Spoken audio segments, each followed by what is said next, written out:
და ეს ჩვენთვის იყო მართლა ძალიან მნიშვნელოვანი. ეს ამის ყველაფრის პრაქტიკაში ჩვენება და მეთოდოლოგია, აი რა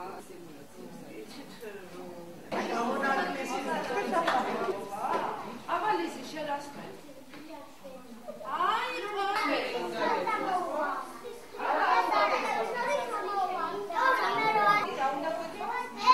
მისი ძირითად მიზანს შეადგენდა საგანგებო სიტუაციების მართვის ტრენინგების ჩატარება ქალაქში.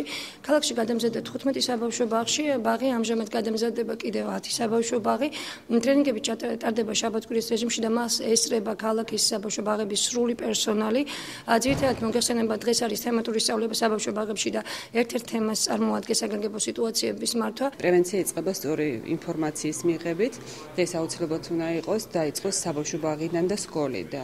ვინაიდან ბაღებს და სკოლებს აქვს ძალიან დიდი მნიშვნელობა პრევენციის კულტურის ჩამოყალიბებაში, აქედან გამომდინარე აუცილებელი არის რომ კონდეს მჭიდრო თანამშრომლობა როგორც სკოლებთან, ესევე ბაღებთან, რომ იმუშაოთ თითოეულ ბავშვთან, რომ მოხდეს აღნიშნული პრევენციის კულტურის ჩამოყალიბება. ეს არის სისტემურად ჩამოყალიბებული ყველა თემა თემატიკის მიხედვით მუშავდება ცალკეულ ჯგუფში სამუშაო გეგმები და პროექტები, რომელზეც მუშაობენ ბავშვები და ამას ყველაფერს იძენენ შესაბამის ცოდნას, რომელიც რა თქმა უნდა ყველა ეტაპზე მათ გამოადგება.